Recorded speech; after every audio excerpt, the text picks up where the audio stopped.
은혜 영성의 파워 8장 감정을 초월하여 사는 삶. 첫 번째 챕터입니다. 감정. 하나님은 그분의 모든 자녀가 그리스도의 생명을 충분히 즐기며 살기를 원하십니다. 그러나 불행하게도 우리는 잘못된 믿음으로 생활해 온 것이죠. 사탄이 우리에게 거짓을 주입시켰고 그것을 믿어서 거짓의 종이 된 것입니다. 예수님은 요한복음에서 이렇게 말씀하셨죠. 요한복음 8장 32절입니다. 진리를 알지니 진리가 너희를 자유롭게 하리라. 진리가 우리를 자유롭게 한다면 거짓은 우리를 어떻게 하겠습니까? 당연히 우리를 묶겠죠. 그건 의심할 여지가 없습니다. 하나님과 우리의 원수인 사탄은 우리를 공격하기 위해서 참소와 유혹과 같은 온갖 방법을 다 동원하죠. 그 중에서 교회를 향한 그의 가장 큰 무기는 속임수입니다. 사탄은 우리가 진리가 아닌 것을 믿도록 만들죠. 많은 그리스도인들에게 다가가서 하나님 말씀이 사실이 아니라고 속삭입니다. 우리는 잘못된 믿음을 가지고 살아왔고 그래서 우리의 삶은 황폐해졌다라고 하는 것입니다. 그런데도 우리는 왜 그렇게 되었는지도 모릅니다. 그것은 사탄이 우리를 속여왔기 때문이죠. 이제 진리를 말하겠습니다. 작년에 나는 우리 아이들과 놀이공원에 간 적이 있습니다. 자이드롭이라고 하는 놀이기구가 있었는데 자리에 앉게 되면 안전벨트를 매고 10층 높이까지 올라갔다가 갑자기 떨어지는 놀이기구죠. 그런데 아이들이 그 기구를 타자고 하는 것입니다. 내가 타지 않으려고 하니까 겁을 먹었다고 놀려댔죠. 그래서 나는 아이들에게 놀림당하지 않으려고 결국은 타게 되었습니다. 자리에 앉아 벨트를 매자 드디어 내 감정이 살아나기 시작했습니다. 내 감정이 나에게 말하기 시작했죠. 아니, 소리를 지르기 시작한 것입니다. 그리고 공중으로 올라가자 내가 죽을 것이라고 계속해서 말하는 것입니다. 공중으로 올라가 있을 때 내 감정과 생각이 그렇게 말하는 순간 나는 정신을 차리고 나에게 대답하기 시작했습니다. 아니야, 나는 곧 땅에 안전하게 내려갈 거야. 많은 사람들이 타는 걸 봤지만 아무도 죽지 않았어. 똑똑한 기술자가 디자인했을 테니까 사람들이 타다가 죽을 염려는 하지 않아도 돼. 이 놀이공원을 만들고 나서 안전검사도 했을 테고 승인을 받아서 운영하는 거니까 괜찮을 거야 라고 생각했습니다. 이렇게 생각했는데 높은 데서 다시 내리다 보니까 내 감정이 또다시 죽지 않을지는 모르지만 등을 다칠지도 몰라 라고 말하는 것이었습니다. 그러나 나는 죽지 않았고 등도 다치지 않았습니다. 오히려 평생 기억에 남을 정도로 재미있는 경험을 했지요. 여기서 내가 말하고자 하는 바는 내 감정이 내게 거짓말을 했다라고 하는 것입니다. 그런데 이 감정을 다루기 위해서 우리는 그 감정에 정직하게 맞서야 됩니다. 왜냐하면 우리의 감정은 얼마든지 우리를 속일 수 있기 때문이죠. 우리가 속을 수 있는 또 다른 것은 지성입니다. 우리는 마음속에 잘못된 생각을 품을 수 있죠. 진리에 근거하지 않고 성경에 기초하지 않은 확신을 가질 수도 있습니다. 우리가 전적으로 확신하는 것이 절대적으로 틀릴 수도 있습니다. 우리가 어떤 믿음을 가지고 그것이 옳다고 생각하지만 결국은 옳지 않을 수도 있다라고 하는 것이죠. 어떤 거짓은 아주 완벽하게 사실인 것처럼 포장이 됩니다. 우리가 그런 거짓으로부터 자유할 수 있는 유일한 길은 진리가 드러나도록 하는 것이죠. 이 거짓이 우리에게 드러나는 유일한 때는 성령님이 우리에게 계시하여 주실 때입니다. 이제 하나님이 말씀하셨음에도 불구하고 그리스도인들이 믿기 어려워하는 실제적인 진리에 대해서 알아봅시다. 두 번째 챕터, 사랑의 조건. 하나님은 그분의 자녀인 우리를 있는 그대로 용납하십니다. 많은 그리스도인들은 하나님께 더 많이 용납받기 위해서 자신을 변화시키려고 노력합니다. 그러나 성경은 우리가 사랑하시는 자 안에서 이미 용납받았다고 분명하게 말하고 있죠. 로마서 5장 8절입니다. 우리가 아직 죄인 되었을 때에 그리스도께서 우리를 위하여 죽으심으로 하나님께서 우리에 대한 자기의 사랑을 확증하셨느니라. 예수님은 우리가 믿기 전에 우리를 위하여 죽으셨습니다. 그렇다면 예수님을 믿고 난 지금은 얼마나 더 우리를 용납하실지 한번 생각해 보십시오. 사람들이 믿기 어려워하는 진리가 하나 더 있는데 그것은 하나님이 우리를 지금보다 더 많이 사랑하시도록 하기 위해 우리가 할 수 있는 것은 아무것도 없다라고 하는 것입니다. 이미 하나님이 우리를 사랑하고 계시기 때문에 우리가 더 이상 할 것이 없습니다. 그분은 우리를 이미 사랑하시고 계십니다. 우리 안에 사랑받기에 합당한 무언가가 있기 때문이 아니고 하나님의 풍성하신 사랑의 본질 때문에 우리를 사랑하시는 것입니다. 우리는 하나님의 사랑이 인간의 사랑과 같을 것이라고 오해하기도 하죠. 사람의 사랑은 하나님의 사랑과 아주 많이 다릅니다. 인간의 사랑은 상대방에게서 사랑할 만한 합당한 조건을 발견했을 때 그때 시작하는 거죠. 어떤 사람이 오페라 가수의 노래하는 모습을 보고 사랑에 빠졌습니다. 그는 이 여자가 노래하는 것을 너무나 사랑했기 때문에 말하는 것도 사랑스럽게 느껴졌습니다. 같이 있으면 노래를 불러달라고 했고 늘 함께 있고 싶어서 결국 청혼을 하게 되었죠. 신혼여행을 떠나 호텔에서 잠자리에 들 시간이 되자 이 여자는 가발을 벗어서 서랍 속에 넣는 것이었습니다. 또 그렇게 아름다웠던 눈에서 색깔이 들어간 콘택트 렌즈를 빼내었죠. 이 모습에 너무 놀란 남자는 화를 내며 노래를 해 라고 하며 계속해서 소리를 질러댔습니다. 인간의 사랑은 바로 이와 같습니다. 종종 우리는 자기가 좋아하는 점에 매료되어서 그 사람을 사랑하게 되죠. 그러나 하나님은 우리를 있는 모습 그대로 사랑하십니다. 하나님은 우리 안에 있는 어떤 자질 때문에 우리를 사랑하시는 것이 아니죠. 하나님은 우리가 구원받았을 때 우리 삶의 모든 죄를 다 용서하셨습니다. 그리고 지금의 이 상태로 우리를 온전히 용납하고 계시죠. 사실 하나님은 우리를 보고 기뻐하십니다. 스바냐서 3장 17절을 보면 그가 너로 인하여 기쁨을 이기지 못하여 하시며 너를 잠잠히 사랑하시며 너로 인하여 즐거이 부르며 기뻐하시리라고 나와 있죠. 하나님은 우리 안에서 우리와 함께 하십니다. 천국에서 우리를 보며 천사들에게 말씀하고 계실 하나님을 여러분 한번 상상해 보십시오. 여기 좀 봐. 이 사람 너무 사랑스럽지 않아? 이렇게 사랑스러운 사람을 내가 어떻게 사랑하지 않을 수가 있겠어? 우리에 대한 열정으로 기뻐하시고 웃으시며 손뼉을 치시고 잠잠히 있지 못하시는 약간 제정신이 아닌 것처럼 보이는 그 하나님. 이것이 바로 진리이고 우리를 향한 아버지의 마음입니다. 나도 처음에는 이것을 믿기가 어려웠습니다. 저는 성령님이 여러분의 마음속에 이 진리를 계시하여 주시도록 기도하기를 원합니다. 하나님이 우리를 완전히 용납한다고 생각하지 않으면 우리는 용납받기 위해서 항상 노력해야 됩니다. 그러나 진리는 하나님이 우리를 완전히 용납했다라고 하는 것이죠. 우리는 그리스도 안에서 용납받았습니다. 용납받지 못했던 그 사람은 예수님과 함께 십자가에 못 박혀 이미 죽었습니다. 아담과 함께 있었던 나의 옛사람은 죽은 것이죠. 우리는 예수님의 생명을 대가로 해서 새로운 피조물이 된 것입니다. 예수님은 우리를 보고 전율하십니다. 이 계시를 받아들이고 삶 가운데 하나님의 말씀을 적용하게 되면 우리는 자유하게 되죠. 제임스 돕슨 박사의 부친은 돌아가시기 전에 꿈을 꾸었습니다. 그 꿈에서 예수님은 책을 쓰고 계셨습니다. 예수님은 고개를 들어서 돕슨 박사 부친을 바라보시고는 다시 책을 쓰시다가 고개를 들어 미소를 지으셨습니다. 이분은 예수님이 무엇을 쓰고 계신지 궁금해졌죠. 그래서 가까이 다가가 뭐라고 쓰시는지 보았습니다. 거기에는 그는 영원히 용납받을 만하다 라고 쓰여 있었습니다. 이것이 바로 우리 모두에게 해당되는 진리죠. 나는 이 진리를 받아들이기가 어려웠습니다. 하나님이 나를 구원하셨다라고 하는 것은 알겠지만 나를 용납하신다라고 하는 것은 믿기가 어려웠습니다. 언젠가 나는 천국에 들어가는 상상을 해본 적이 있었습니다. 예수님과 나 사이에 거리가 좀 있는데 나를 쳐다보시며 나를 향해 팔을 뻗고 계신다. 내가 주님께 가까이 달려가 품에 안기려고 할 때 주님은 나를 지나쳐 내 뒤에 있는 빌리 그레암 목사님을 호응하신다. 나는 그 모습을 보며 멍하니 서 있다. 이처럼 나는 하나님이 빌리 그레암 목사님과 같은 사람만을 용납하시고 사랑하신다라고 생각했습니다. 이 사람의 생애를 돌아보십시오. 정말 그럴만하지 않습니까?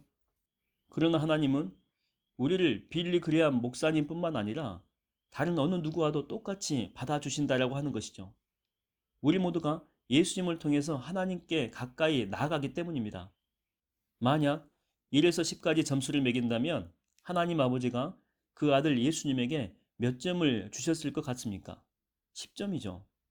빌리 그리함 목사님은, 사도 바울은 여기서 말하고 있는 주제에 대해서 당신은 온 믿음과 마음과 뜻을 다하여 받아들여야만 됩니다. 감정은 우리가 이것을 받아들이도록 허락하지 않을 수도 있죠. 따라서 우리의 감정을 어떻게 다루는가가 참 중요합니다. 세 번째 챕터입니다. 정상적이고 자연스러운 인간의 감정. 마틴 루터에 관한 글을 읽은 적이 있습니다. 그가 한 번은 심한 우울증에 빠진 적이 있었죠. 하루는 그의 아내가 장례식 갈 때 입은 검은 옷을 입고 그에게 다가왔습니다. 마틴 루터는 아내의 옷을 보고 누가 돌아가셨냐고 물었죠. 그러자 아내는 최근 당신이 마치 하나님이 돌아가신 것처럼 행동했기 때문에 애도하기 위해서 그랬다라고 대답했다라고 하는 것입니다. 만성 우울증은 예외지만 우리의 삶 가운데 기분이 우울해지는 일은 지극히 정상적이죠. 그러나 좋지 않은 상황에 대해서 정상적인 인간의 감정을 가지고 반응하는 것과는 달리 원수가 그렇게 느끼도록 이끄는 이 속임수에 귀를 기울이면 우리는 공경에 빠지게 됩니다. 감정은 그저 감정일 뿐이죠. 중요한 것은 그 감정을 가지고 우리가 어떻게 행동하느냐라고 하는 것입니다. 우리가 부정적인 감정을 느낄 때에 우리 자신에게 무엇이 진리인지를 물어볼 필요가 있죠. 우리가 느끼는 감정과 상관없이 우리는 하나님이 어떻게 말씀하시는지에 대해서 알아야 됩니다. 그러나 또 우리가 이해해야 할 것은 감정이 침체되는 상태에 처할 수도 있다라고 하는 그 사실이죠. 성경에 나오는 그 인물들의 삶을 살펴보게 되면 감정적인 침체를 경험한 사람들을 많이 볼 수가 있죠. 사도 바울이 그 중에 한 사람입니다. 그는 활동적인 그리스도인이었고 역사상 가장 깊이 있는 설교를 한 사람이죠. 이러한 사도 바울도 가끔씩 심한 불안 증세를 겪어서 죽고 싶은 심정까지 들었다라고 하는 것을 혹시 여러분 알고 계십니까? 아마 믿을 수 없겠죠. 그와 같은 믿음의 사람이 정말 그랬을까? 고린도후서 1장 8절입니다. 형제들아, 우리가 아시아에서 당한 환난을 너희가 모르기를 원하지 아니하노니 힘에 겹도록 심한 고난을 당하여 살 소망까지 끊어지고.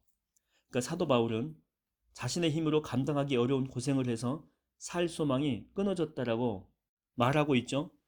하나님은 우리에게 감당치 못할 짐을 주시지 않는다고 말하지 않았습니까? 그런데 사도 바울은 지금 자신의 능력 이상의 압박감을 느끼고 있습니다. 그럼에도 불구하고 바울은 하나님만 의지한다라고 말하고 있죠.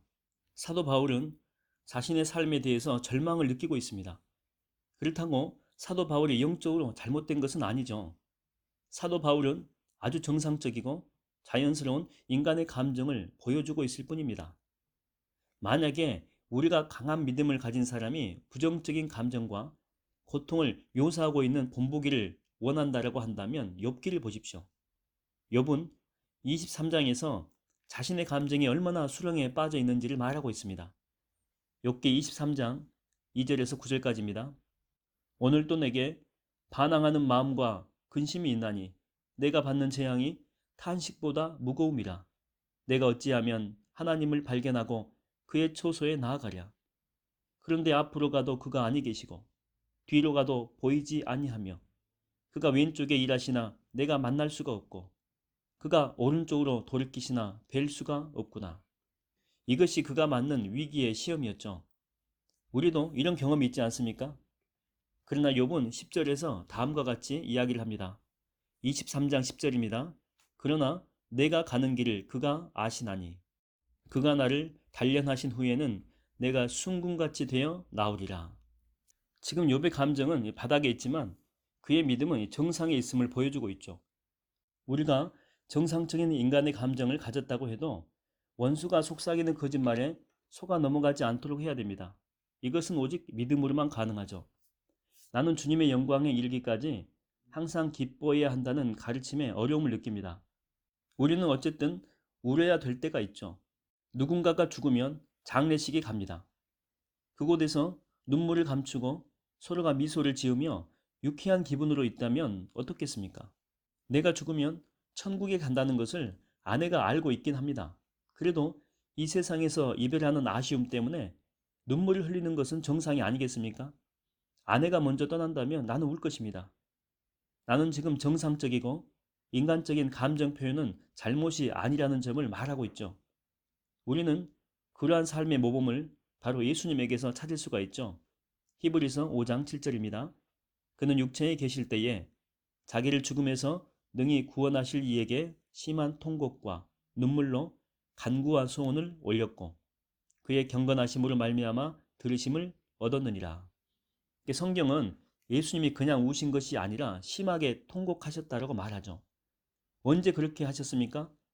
겟세마네 동산에서 예수님이 십자가에 달리기 전에 그는 우셨던 것이죠. 이것이 잘못된 태도라고 말하는 사람도 있습니다. 그러나 예수님은 완전한 하나님이셨지만 동시에 완전한 인간이기도 하셨죠. 그래서 인간의 감정을 가지신 분이었습니다. 우리가 어떤 감정을 느낄 때에 정죄감을 갖지 않게 되기를 바랍니다. 일자리나 건강을 잃었거나 배우자가 다른 사람을 향해 떠났을 때, 또 아이가 병에 걸렸을 때 마음속에서 생겨나는 감정을 여러분 인정하십시오. 그러면서도 믿음을 잃지 않도록 굳건히 서 있으십시오. 그분 안에서 굳건하게 남아있도록 하십시오. 그분을 신뢰하고 진리를 받아들이십시오. 감정을 갖는 것은 정상적이지만 그 감정이 우리를 수렁 속으로 끌고 가지 않도록 하십시오. 우리의 감정이 믿음을 흔들도록 허락하지 마십시오. 우리의 감정 때문에 하나님께 맞춘 초점이 흐려지게 해서는 안 됩니다. 부정적인 감정을 가지는 것이 영적이지 않는 것은 아니죠. 네 번째 챕터입니다. 나의 약함이 주님의 강함. 또 한 가지 중요한 진리는 하나님은 강한 사람보다 약한 사람을 더 사용하신다라고 하는 것입니다. 나는 오랫동안 하나님을 보다 잘 섬길 수 있도록 강하게 해달라고 기도했었습니다. 그러나 하나님이 우리를 어느 쪽으로 데리고 가시는지 아십니까? 자신의 힘을 믿지 않도록 우리를 더 약하게 만드십니다. 우리가 주일학교 때부터 배우지 않았습니까? 예수 사랑하심은 거룩하신 말일세. 우리들은 약하나 예수 권세 많도다. 우리들은 약하다. 약해도 괜찮다. 성경은 하나님이 약한 자를 쓰실 때에 그분의 영광이 나타난다라고 말하고 있죠. 고린도전서 1장 26절에서 29절까지입니다. 형제들아 너희를 부르심을 보라. 육체를 따라 지혜로운 자가 많지 아니하며 능한 자가 많지 아니하며 문벌 좋은 자가 많지 아니하도다. 그러나 하나님께서 세상에 미련한 것들을 택하사 지혜 있는 자들을 부끄럽게 하려 하시고 세상에 약한 것들을 택하사 강한 것들을 부끄럽게 하려 하시며 하나님께서 세상에 천한 것들과 멸시받는 것들과 없는 것들을 택하사 있는 것들을 폐하려 하시나니 이는 아무 육체도 하나님 앞에서 자랑하지 못하게 하려 하심이라. 성경은 우리의 약함을 통해서 하나님의 강함이 나타난다라고 말하고 있죠. 스스로 여러분 약하다라고 느끼십니까? 그렇다면 오히려 좋은 조건을 갖고 있는 것입니다. 하나님에 의해서 강하게 쓰임받는 사람과 공통점을 갖고 있기 때문이죠. 우리는 자신의 연약함을 부끄러워할 필요가 없습니다. 바울은 내가 무언가 자랑할 게 있다면 나의 연약함을 자랑하겠다라고 말했습니다. 우리는 하나님께 우리를 강하게 해달라고 기도할 필요가 없습니다. 이미 충분하게 강하신 그분이 우리를 통해서 사시면 됩니다. 그러면 우리가 직면하는 모든 일을 우리 안에 있는 하나님의 능력으로 잘 처리할 수 있게 되죠. 만약 우리가 스스로 강하다고 생각한다면 하나님은 육체의 가시를 허락하셔서 우리를 축복하실 수도 있습니다. 하나님은 우리를 연약하게 만드심으로 우리를 축복하시죠. 바로 사도 바울에게 그렇게 하신 것입니다. 바울은 자신에게 있는 육체의 가시 때문에 스스로를 의지할 수 없다고 하는 것을 깨닫게 되었죠. 바울은 3번이나 반복해서 육체의 가시를 제거해 달라고 기도합니다. 고린도후서 12장 9절입니다. 나에게 이르시기를 내 은혜가 내게 족하도다. 이는 내 능력이 약한 데서 온전하여 짐이라. 그러므로 도리어 크게 기뻐함으로 나의 여러 약한 것들에 대하여 자랑하리니 이는 그리스도의 능력이 내게 머물게 하려 함이라. 이렇게 성경은 바울이 자신의 약함을 자랑한다라고 말하고 있습니다. 그는 자신의 약함에서 그리스도의 능력이 나타나는 것을 알았고 하나님이 우리를 쓰실 수 있도록 좀 더 강하게 해달라고 기도한다면 그것은 잘못된 생각이다라고 하는 것입니다. 그것은 진리가 아니죠. 우리가 자신의 약함을 인정하고 받아들이는 것이 바로 하나님이 쓰실 수 있는 사람이 되는 것입니다. 때때로 사람들은 이렇게 말하죠. 나는 외향적인 성격이 아니어서 공적인 자리에서는 말을 잘하지 못합니다. 나는 인품을 갖추지 못했습니다. 어떻게 하면 사람들에게 존경받는 좋은 성품을 갖출 수 있을지 잘 모르겠습니다. 우리에게는 예수님의 생명이 있기 때문에 이미 필요한 성품들을 다 갖추고 있습니다. 하나님을 영화롭게 하는 삶을 사는데 필요한 모든 것을 이미 내 안에 갖추고 있다고 하는 것이죠. 다만 우리가 할 것은 내 안에 그 성품을 발견하고 잘 드러내는 것입니다.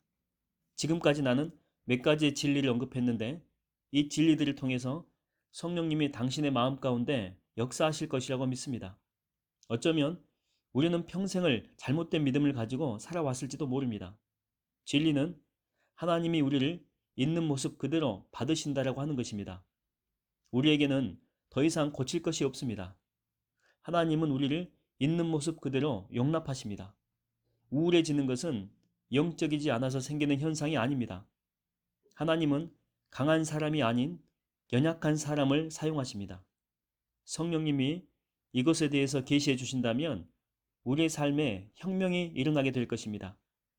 우리가 이것을 믿지 못한다면 사단이 우리의 삶 가운데 견고한 진을 치게 됩니다. 당신에게 계시의 성령님이 임하도록 기도하십시오. 하나님 아버지, 성령님이 이 진리를 보고 듣고 아는 모든 사람의 마음에 불을 켜주시고 용납받고 사랑받는 자로서 자신들의 연약함 속에서 그리스도가 더욱 강해진다라고 하는 것을 받아들이게 하여 주시옵소서. 모든 사람이 이 진리를 믿고 살아갈 수 있도록 도와주시기를 바라며 예수님의 이름으로 기도합니다. 아멘. 이제 예수님을 바라보라고 자신을 한번 격려하시기 바랍니다. 매일 아침에 일찍 일어나서 예수님, 저는 죄와 세상과 법에 대해 죽었습니다. 당신이 저의 생명이십니다. 오늘 하루도 저를 통해 사십시오. 저는 예수님을 사랑합니다. 라고 기도해 보십시오.